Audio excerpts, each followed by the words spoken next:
pendekatan ilmiah dan alternatif untuk investigasi. Perkenalkan, saya Kania sebagai moderator. Untuk presentasi pertama akan dimulai oleh rekan saya, Sekar Pratiwi. Ini saya akan menjelaskan sedikit tentang apa sih ciri-ciri penelitian ilmiah. Apakah suara saya terdengar?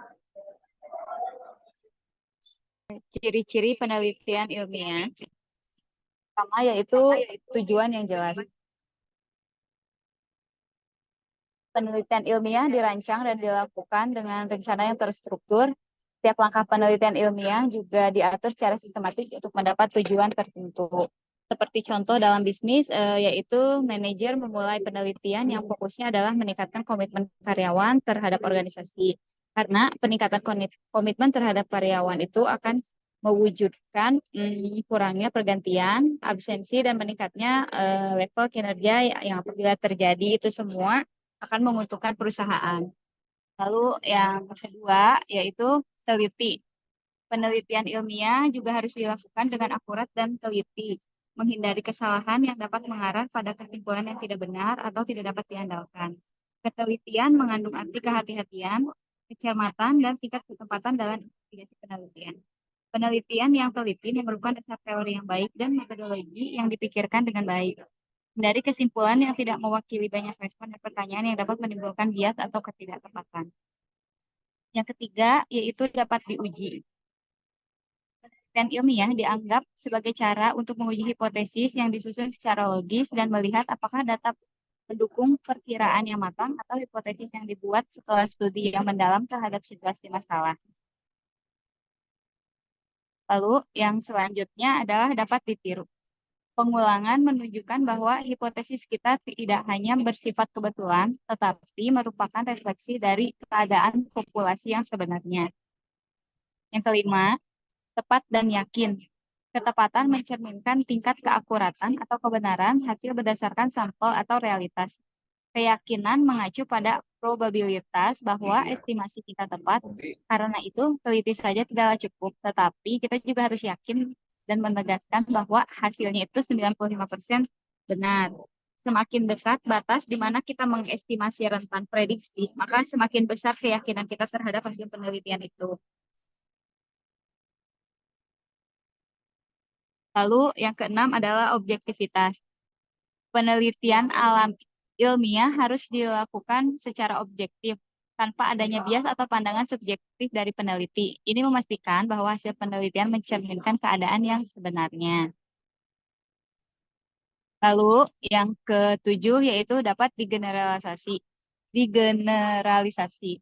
Semakin luas jangkauan penerapan solusi yang dihasilkan oleh penelitian, semakin berguna juga penelitian tersebut bagi para penggunanya.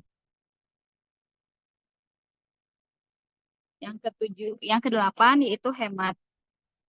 Sifat ekonomis dalam model penelitian tercapai ketika kita dapat memasukkan lebih sedikit jumlah variabel yang menjelaskan varian secara jauh lebih efisien dalam rangka penelitian dibanding variabel kompleks yang hanya sedikit menambah varian yang dijelaskan. Oke, selanjutnya. Selanjutnya, metode hipotesis deduktif. Next. Halo.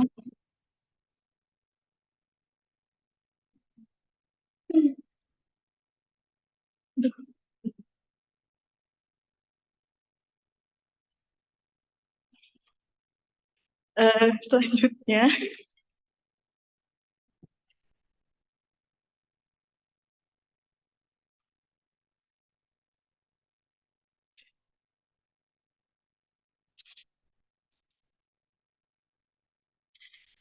Penelitian ilmiah mengikuti metode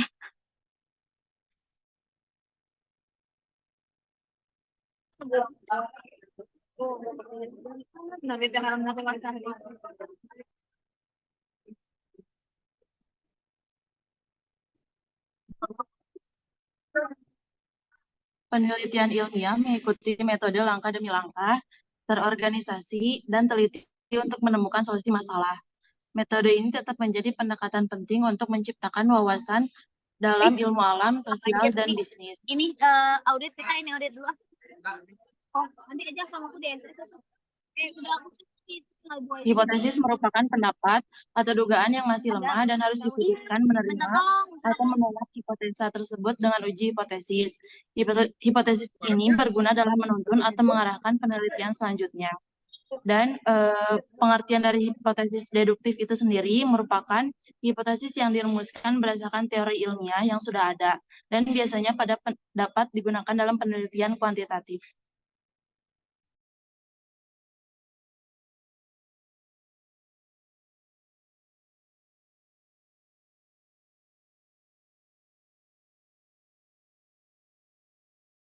Selanjutnya,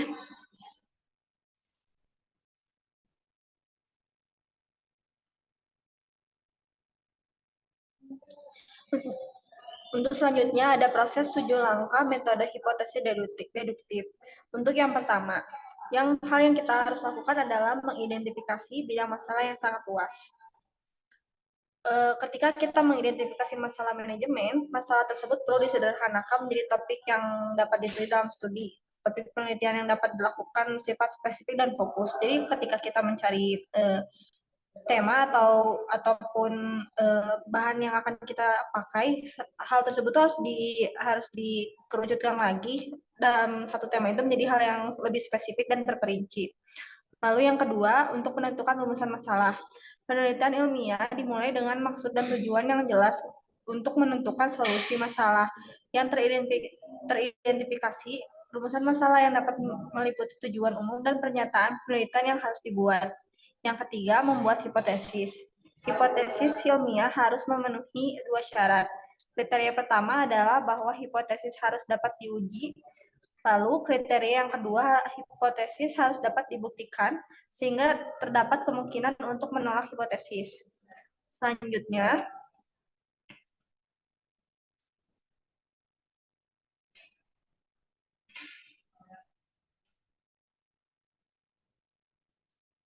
yang keempat, menentukan ukuran. Pengukuran variabel dalam kerangka teoritis merupakan bagian integral dari penelitian dan aspek penting dari desain penelitian. Studi lapangan dan studi eksperimen sering mengumpulkan kuesioner untuk mengukur variabel ketertarikan. Yang kelima, pengumpulan data. Data dapat diperoleh dari sumber primer ataupun sekunder. Data primer mengacu pada informasi yang diperoleh langsung, sedangkan data sekunder adalah data yang mengacu pada informasi yang dikumpulkan dari sumber yang ada ketika mengumpulkan informasi pendahuluan.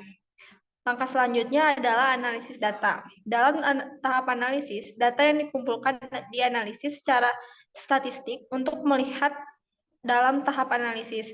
Data yang dikumpulkan dianalisis secara statistik. Apakah hipotesis yang dibuat mendukung apakah hipotesis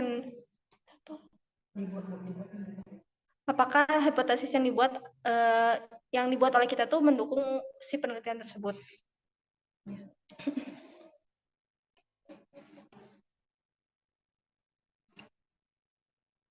Selanjutnya, interpretasi data. Penelitian harus menentukan apakah hipotesis mendukung atau tidak dengan menginterpretasikan arti dari analisis data. Hipotesis yang tidak terbukti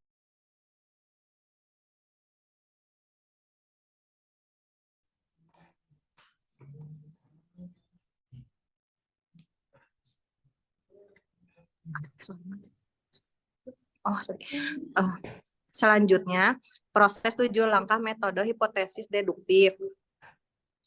Interpretasi data, penelitian harus menentukan apakah hipotesis mendukung atau tidak dengan menginterpretasikan arti dari analisis data. Hipotesis yang tidak terbukti membuat kita dapat memperbaiki teori dengan memikirkan mengapa hipotesis tersebut tidak terbukti. Kemudian, kita dapat menguji teori yang sudah diperbaiki pada penelitian di masa mendatang. Selanjutnya,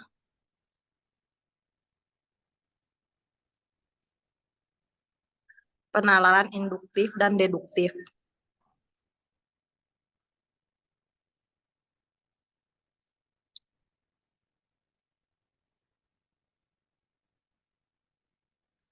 Penalaran adalah suatu bentuk proses berpikir untuk mengambil kesimpulan atau keputusan.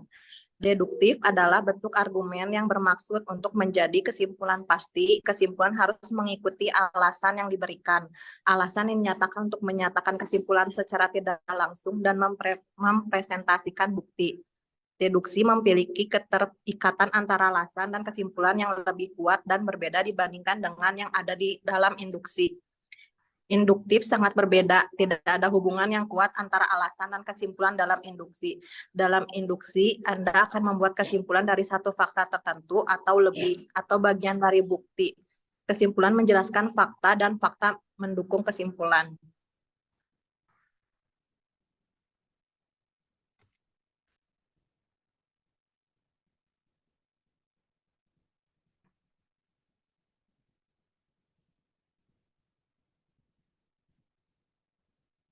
Selanjutnya, penalaran deduktif. Penalaran ini adalah suatu penalaran yang berpangkal dari kaidah umum untuk menyusun penjelasan suatu kejadian khusus. Penalaran ini biasanya berupa menarik kesimpulan dengan cara yang disebut silogisme. Silogisme adalah cara menarik kesimpulan dengan cara membandingkan suatu permasalahan atau premis minor dengan suatu pendapat tertentu yang sudah diakui kebenarannya atau premis mayor.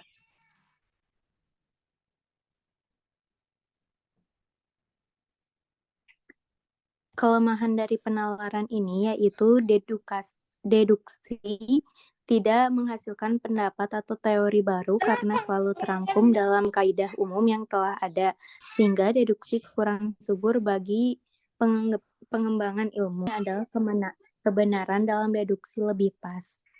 Selanjutnya,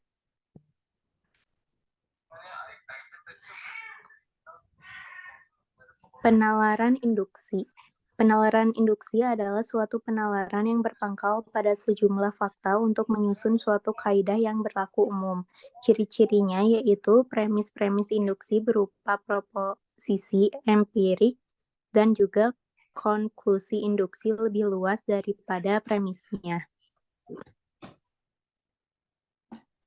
Kelemahan dari penalaran ini yaitu dalam induksi tidak ada konklusi yang mempunyai kebenaran yang pasti, karena penalaran induktif menggunakan fakta yang terbatas. Kepastian kebenaran induktif tergantung dengan jumlah yang ada.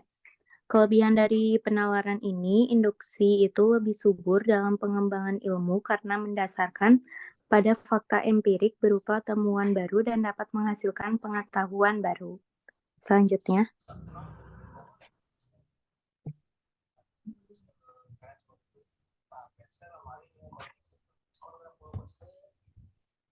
penalaran deduktif dan induktif. Penalaran ini dalam memperoleh atau mengembangkan pengetahuan ilmiah digunakan daur penalaran deduktif dan juga induktif.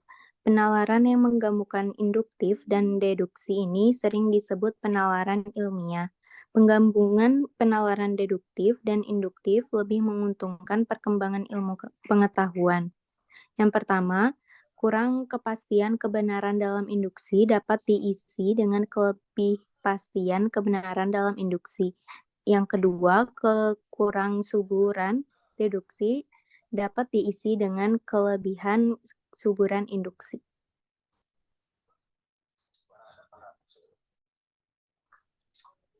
Berikutnya, beberapa keterbatasan untuk melakukan penelitian ilmiah dalam bidang manajemen.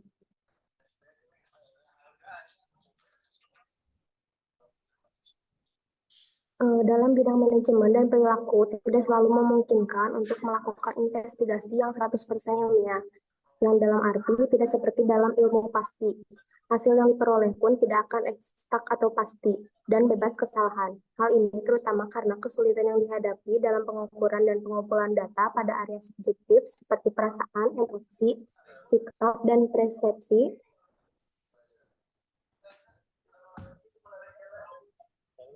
Lalu penelitian kualitatif seringkali mengharuskan penelitian untuk menafsirkan data subjektif. Seorang peneliti mungkin memeriksa sebuah teks dan mengidentifikasi tema atau konsep berbeda yang lebih dominan dibandingkan dengan yang lain. Untuk meminimalkan bias subjektivitas, Peneliti dapat memeriksa ulang mengenai tema dan data, kemudian dibandingkan dengan bacaan dan interpretasi peneliti lain. Sifat dapat diperbandingkan, konsistensi dan generalisasi yang luas seringkali sulit dicapai dalam penelitian. Tetap saja pada tingkat bahwa penelitian didesain untuk memastikan kejelasan tujuan, ketelitian, dan kemungkinan dapat diuji secara maksimal. Dapat diulang, dapat digeneralisasi objektivitas, hemat, dan ketepatan, serta keyakinan. Kita harus berusaha keras untuk melibatkan investigasi ilmiah. Lalu pendekatan alternatif untuk penelitian akan dibahas oleh yang selanjutnya. Selanjutnya, pendekatan alternatif untuk penelitian. Pada tahap ini,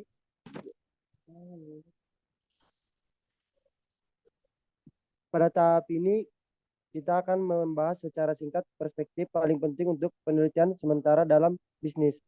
Secara berurutan kita akan membahas secara positivisme atau positif, yang kedua konstruksionis, yang ketiga realisme kritis atau critical realis, dan yang terakhir pragmatisme atau oragatisme, subjek interpretasi. Selanjutnya yang pertama, positivisme adalah dipandang sebagai cara untuk mendapatkan kebenaran, percaya bahwa tidak ada kebenaran objektif untuk memahami dunia dengan baik sehingga kita dapat memprediksi dan mengendalikannya. Para positivis memperhatikan ketelitian dan sifat dapat diulang dari penelitian mereka. Yang kedua, konstruksionis adalah menolak keyakinan positivis bahwa ada kebenaran objektif, memegang pandangan yang berlawanan bahwa dunia pada dasarnya adalah mental dan dibangun dengan mental. Oleh karena itu, konstruksionis tidak mencari kebenaran objektif. Selanjutnya, yang ketiga adalah realisme kritis atau kombinasi keyakinan terhadap realitas eksternal dan penolakan terhadap klaim bahwa realitas eksternal tersebut dapat diukur secara objektif. Observasi akan selalu menjadi subjek interpretasi. Yang selanjutnya, yang keempat, pragmatisme adalah tidak menerima pendapat tertentu tentang apa yang membuat penelitian bagus. Mereka merasa bahwa baik penelitian pada fenomena objektif yang dapat diobservasi dan makna subjektif dapat menghasilkan pengetahuan yang berguna, tergantung pada pertanyaan studi. Yang selanjutnya adalah kesimpulan. Penelitian ilmiah dibuat untuk tujuan penelitian yang jelas dengan rencana terstruktur. Hasil dari penelitian ilmiah harus bersifat objektif, yang berarti penelitian mencerminkan keadaan sebenarnya sehingga akan ada penemuan ulang pada studi lain. Selain itu, hasil penelitian ilmiah dapat digeneralisasikan untuk mencakup populasi yang lebih luas serta bermanfaat bagi para penggunanya.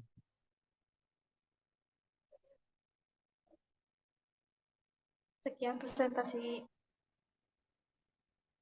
Dua metode yaitu Sekian. Nah, selanjutnya dua metode yaitu metode analisis deduktif dan induktif memiliki kekurangan dan kelebihannya masing-masing. Seperti dedukasi yang tidak menghasilkan pendapat atau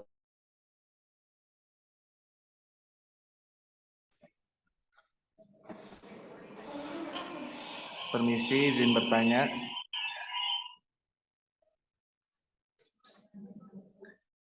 Saya Taufan Arfizo Bangkit ingin menanyakan tentang mengapa penting menentukan ukuran dalam metode hipotesis deduktif. Mengapa penting menentukan ukuran dalam metode hipotesis deduktif?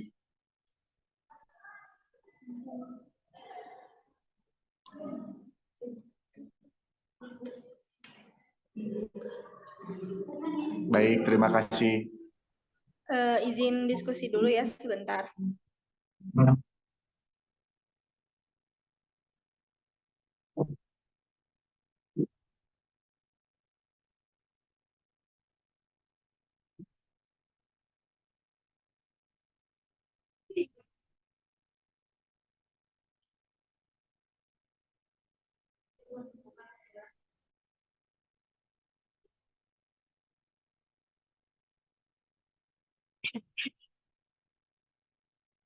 Ya, langsung.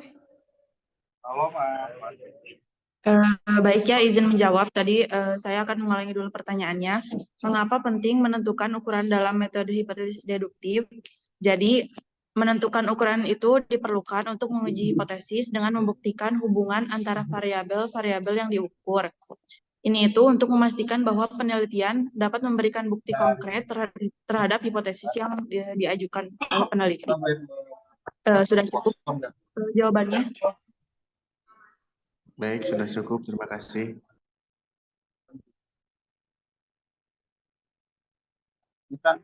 Ini cuma satu Apakah ada lagi pertanyaan dari yang lainnya? Nah, kita sih satu refernya yang lainnya mirip. Cuma Saya izin bertanya. dan kirim masuk dulu. Kirim boleh. Saya Cynthia mau nanya, kenapa sih objektivitas penting dalam penelitian ilmiah?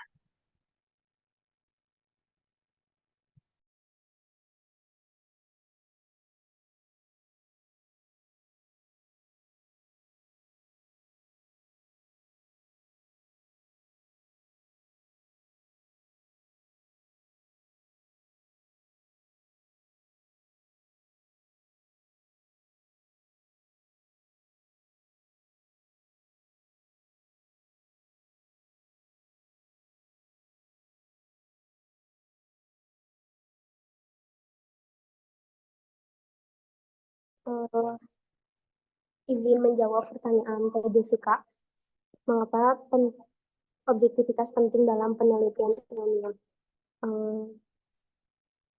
Ya kan?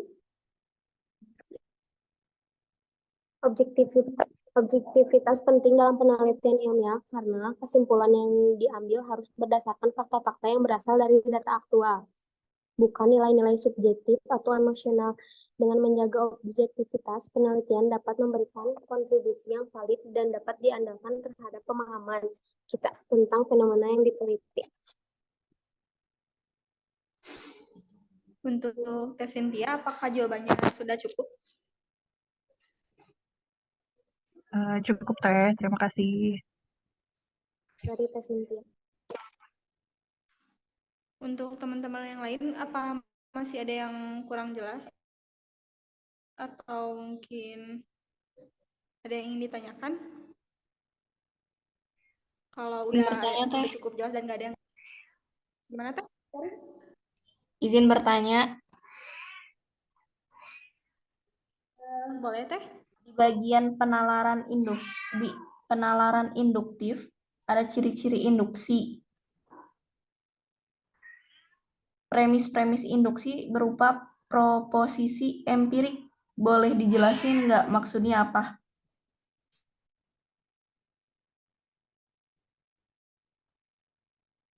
Maaf Teh, boleh diulangin lagi pertanyaannya? Di bagian penalaran induktif ada ciri-ciri induksi. Yang satu, premis-premis induksi berupa proposisi empirik. Itu maksudnya gimana?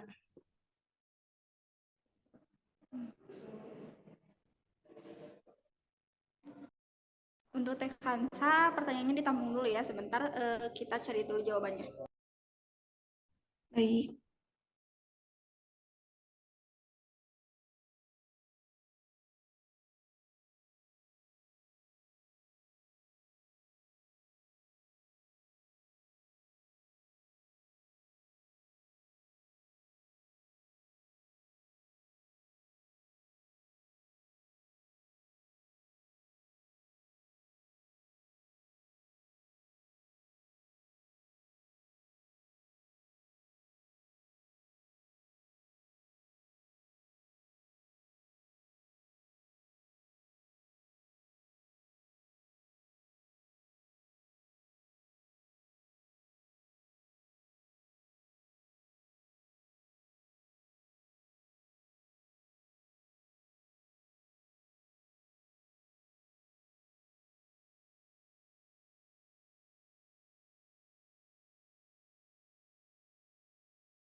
Jadi maksudnya dari premis-premis induksi itu induksi yang lebih luas daripada yang dinyatakan di dalam premis-premis tersebut.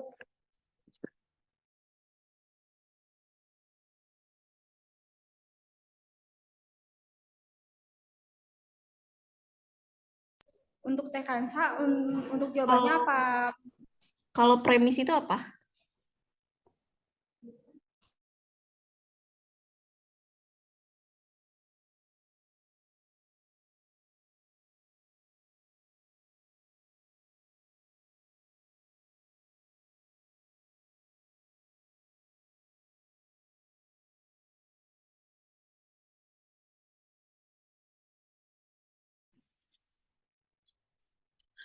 Premis itu adalah sesuatu yang akan disimpulkan, sedangkan konklusi adalah sesuatu hasil dari kesimpulan suatu premis.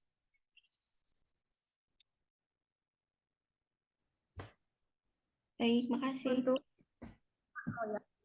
Kalau untuk pertanyaannya kalau udah gak ada yang ditanyakan lagi, cukup sekian dari kelompok 2. Terima kasih untuk teman-teman. Mohon maaf bila di awal dan beberapa saat presentasi ada kendala. Cukup sekian dari kelompok 2. Terima kasih untuk semuanya. Wassalamualaikum warahmatullahi wabarakatuh. Waalaikumsalam. Teman-teman, izin untuk on cam karena aku mau screenshot dulu.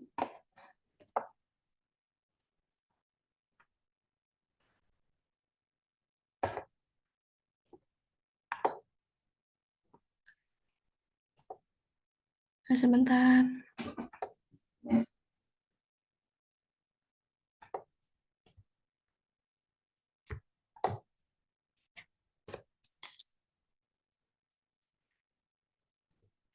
Yang nggak on cam, aku nggak jamin dihadirin sama ibu ya.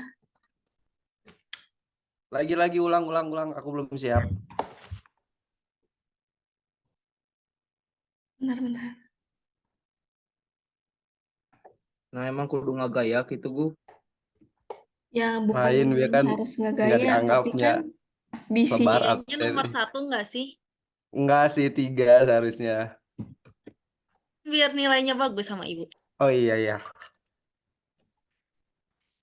Bentar. Sabar.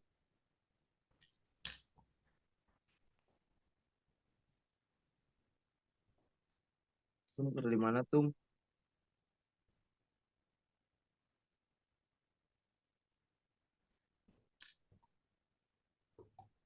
Udah kan? Bentar, nama aku mana sih?